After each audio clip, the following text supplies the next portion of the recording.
the best of Money Matters.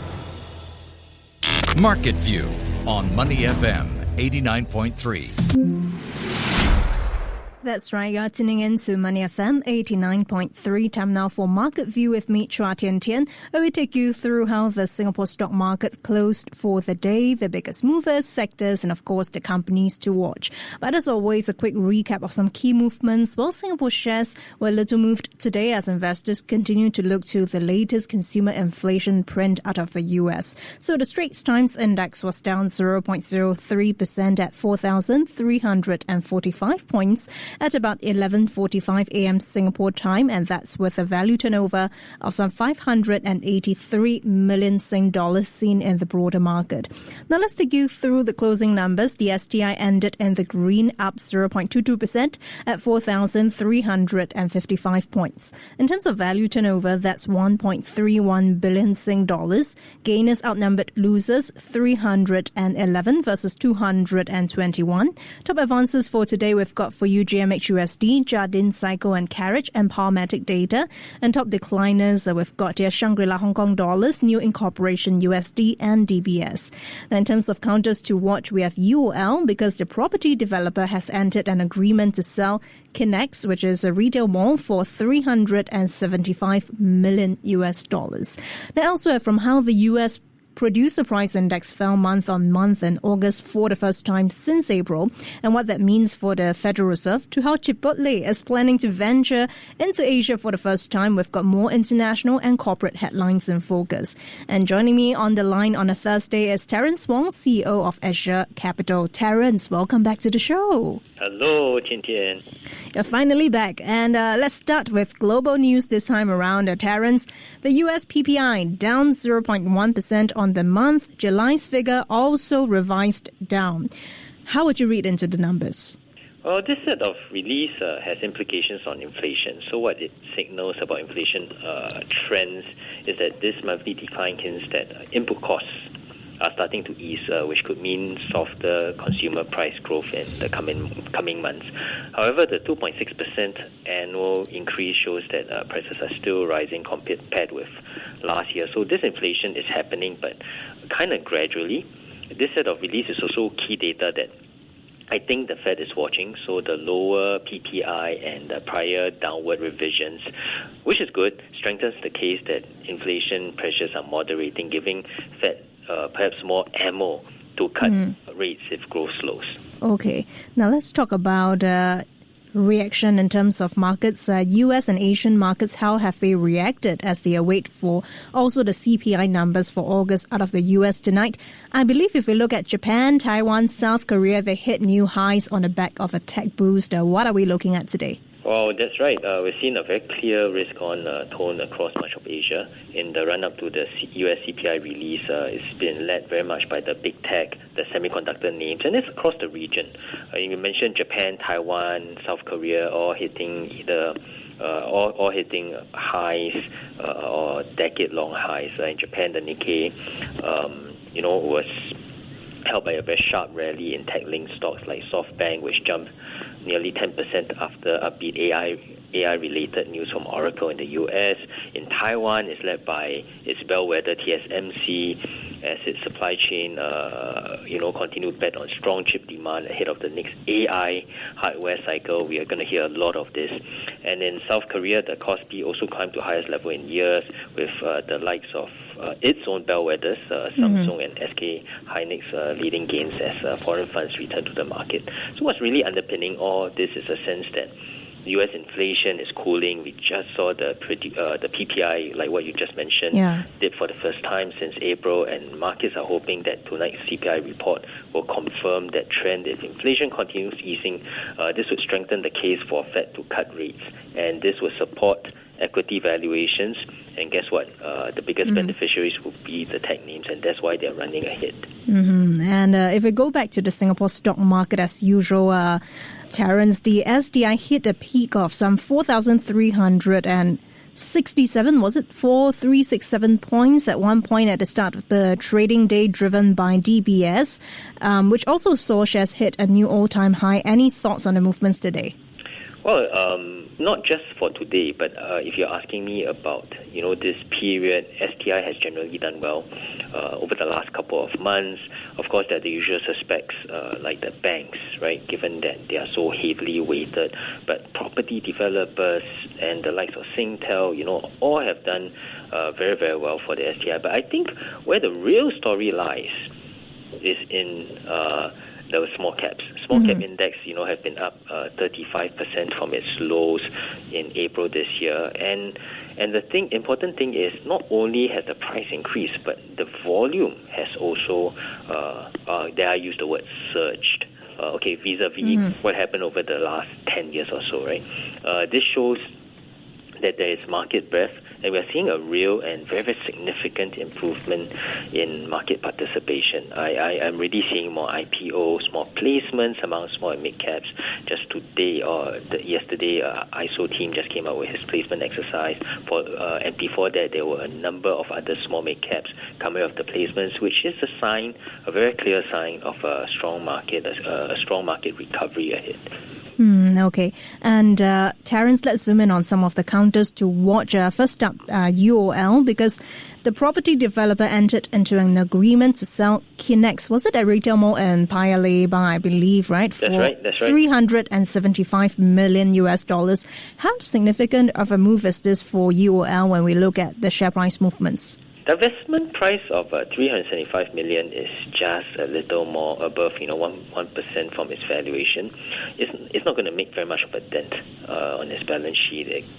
And to earnings, the mall Kinex don't contribute. I think just contribute slightly, also above 1%. So not very much impact on that front. But I think what is important to note is that UOL is progressing on its plans to unlocking value from its non-core assets and what they term as reconstituting its property portfolio.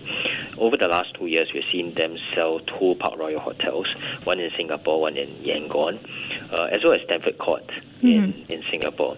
UOL has been one of the best blue chip performers this year, with its share price, going up by 42% year to date. But despite the rise in share price, I think it is still trading at a very healthy discount to its RNAV. So there's still some value to our UOL. Okay. And another counter to watch, I believe, Terence, you have been tracking this counter for close to 20 years on end now. That counter is called Sing Holdings, and its joint venture with Sunway Developments was awarded its second land parcel at Chuan Grove by the Urban Redevelopment Authority, the URA. And that is, of course, after placing the top bid for the site and the tender, which closed on the 4th of September. How have investors reacted to the piece of news then? Well, if you look at Sing Holdings' price, it sort of suggests, that they view this favorably. Sing Holdings and its joint venture partner has had earlier won an adjacent site, and plans are for them to amalgamate into one site that will see over 1,000 units across 5 blocks of up to 27 stories. Sing Holdings, the last question you asked me about UOL, Sing Holdings is definitely not UOL. It's not as popular, not as well known as and many would think that it's off the radar, but it does have an interesting history. Since you mentioned that I know them for 20 years already, right? Well, it was listed in 2006 on Catalyst. It was not even Catalyst back then. It was known as UOB SASDAQ. That's how old it is. And it was upgraded a year later to main board. It rewarded shareholders with a bumper dividend following the sale of Ocean Towers in Shanghai, which was jointly developed with Keppel. In the same year, I still remember, in 2007, it made a successful bid for Cairnhill site, which was the second highest price per square foot. And shortly after, guess what? GFC hit. Global financial crisis many would have thought that it would bring a small developer down. You'll be hit hard, right? But credit to the CEO, Li Zihao, for pivoting, because in 2007, when they first bought the land, they had plans to actually make it into a development with large units, 4-5 rooms, which was hot at that point in time. But the GFC in 2009, during that period of time, actually saw the rise of small shoebox units. It was just the start of it all. And what Zhao did was he quickly pivoted, reconfigured the development to make them smaller units, much smaller than before, right? So there are many, many small units. And he managed to sell the project called The Laurels at Cane Hill. It was sold out after he managed to reconfigure everything. And in 2016, another interesting thing happened. The Sing Holdings won a piece of land in Fern Hill for $287.1 million. The next highest bid was $207.09 million. There was only a $9,000 difference for a $280 million project, right? So the razor-thin difference of 0.0006% got to be one of the smallest difference. I'm sure it's the smallest difference in the history of Singapore's land bids. And this plot, which was known as Park Botania, was also sold out. It was launched in November 2016, and there have done many, many projects during the last 25 years.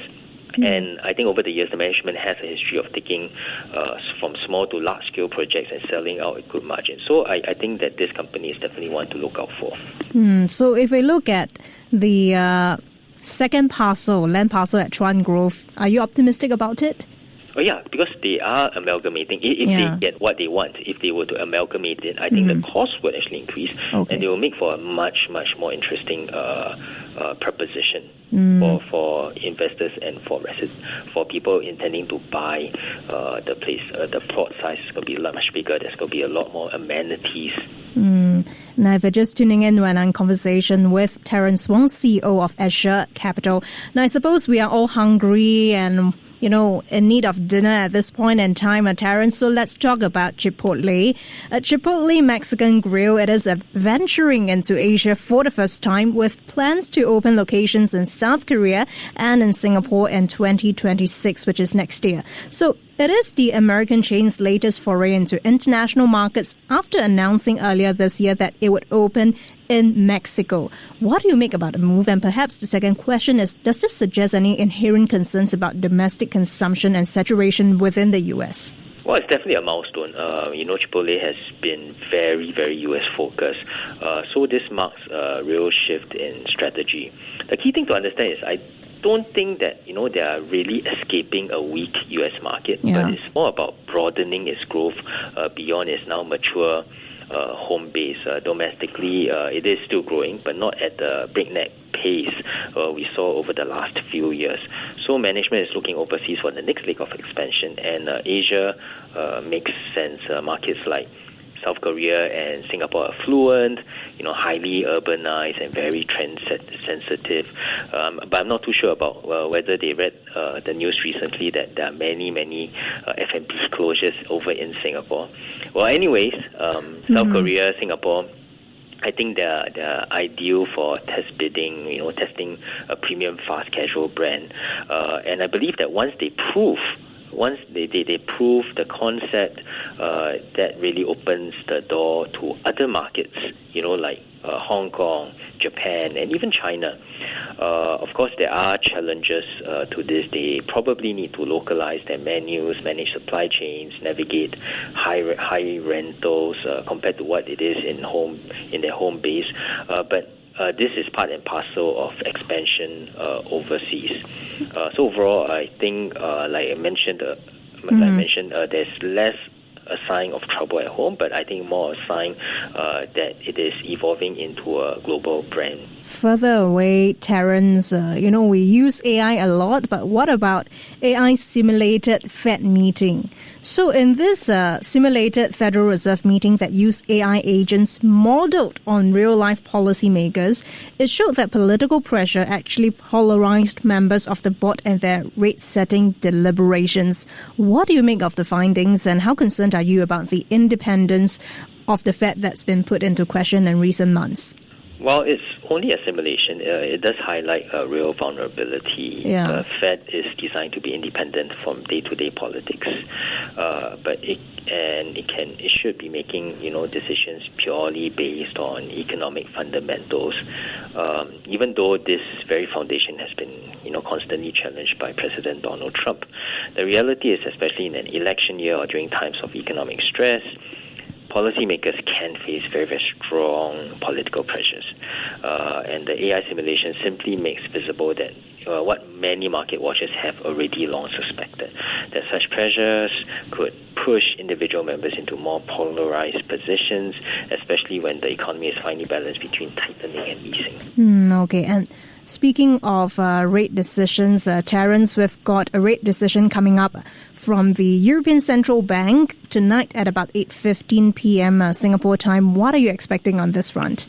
The broad expectation is that ECB will hold rates steady this time round. They've already delivered a rate cut earlier in June, which was their first in this cycle, and since then the data has been pretty mixed. On one hand, headline inflation has come down from its peak, and wage growth is showing early signs of cooling. But on the other hand, core inflation, especially in services, remains sticky, and the economy has shown a bit more resilience than expected over the summer, and that gives the ECB reason to be more cautious rather than rushing into back-to-back cuts. What markets will be watching, I think, most closely is the tone of the statement by President of ECB during the press conference. If Lagarde signals confidence that inflation is firmly heading back to target, will strengthen expectation for another rate cut, possibly in December. I see a lot to watch indeed. Thanks so much for the insights today, Terence.